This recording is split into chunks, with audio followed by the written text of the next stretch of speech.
Dito sa atin sa Pilipinas, sinasabing mabuti raw na pamalit sa mga aso ang mga gansa bilang bantay bahay. Kapag may alaga ka kasing gansa, nakikilala nito ang mga tao sa bahay at nangahabol sa mga hindi niya kilala. Ang pangahabol ng tao ay isang katangian na nakatatak na sa mga gansa. But in a bigger picture, ano kaya ang tingin ng mundo sa mga gansa? At paano ba sila nakikilala as masters of teamwork in flight? Pag-usapan natin ang mga geese. Ang gansa ay goose sa English, na geese naman kung plural. Mga ibon sila na waterfowl species, na kabilang sa family Anatidae. This group comprise the genera Anser, or the gray geese and white geese, and the branta, or the black geese. Ang mga distant related members of this family ay ang mga swans na mas malalaki sa geese at ducks na mas maliliit naman sa kanila. Goose din ang tawag sa babaeng gansa at gander naman kapag lalaki. Their youngs are called gosling.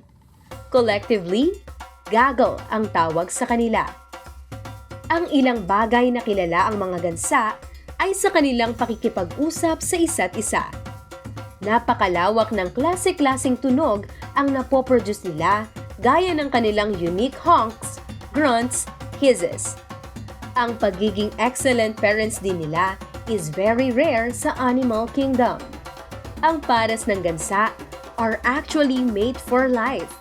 At unlike sa ibang animal na ang babae na lang ang mag-aalaga sa mga anak, both ang mag-partner geese ang magpapalaki sa mga goslings. Aggressive sila kung may lalapit sa nest nila or sa mga maliliit nilang ibon. Sa kanilang life expectancy na 20 years in the wild, nagagamit nila ang pagiging strong flyers at swimmers nila. Nakadesenyo din silang mabilis maka-adapt sa iba't ibang mga habitats at changing of seasons.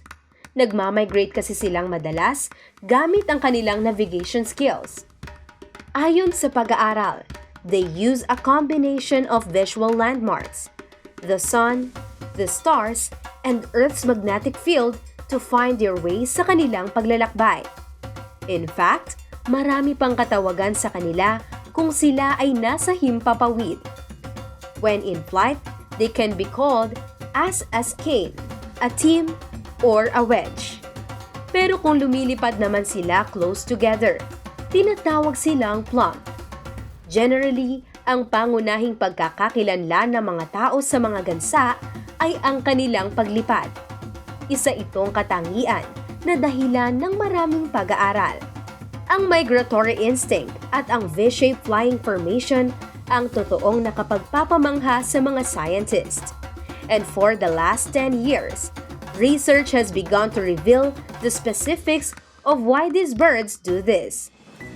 Ang V formation ng mga gansa ay ang kanilang paraan para ma-maximize ang efficiency ng aerodynamics sa paglipad.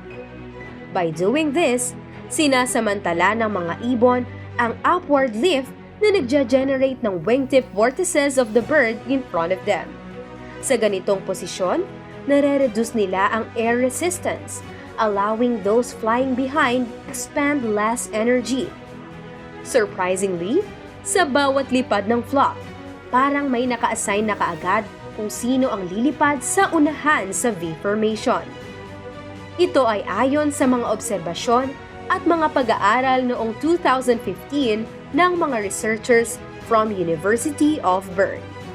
May nag-own up na isang bird to take the leader role, exerting more effort, being the bird in the front kapalit ang benepisyon ng lahat sa kanyang likuran.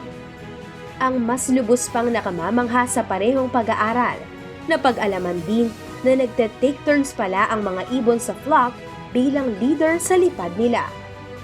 Kung pagod na ang nasa unahan, aatras na lang siya ay automatic may isang ibon na galing sa likuran na papalit sa unahan. Such teamwork has made several to and fros in their migration behavior successful. Ang pambihirang kaalamang ito tungkol sa lipad ng mga gansa ay hindi lang about animal instinct. Ang mga paliwanag ng agham sa kamangha-mangha nilang katangian sa paglipad sa malalayong lugar at sa haba ng oras ng kanilang lipad dahil sa teamwork ay mas nagpapatunay ng dakilang taga-disenyo ng lahat ng nilalang. Flying in a V-shape is far more than just instinctive behavior. It is a sophisticated survival strategy rooted in physics and group dynamics, purposefully designed for the giz at isa na namang panibagong kaalaman tungkol sa kanyang mga wonders of creation.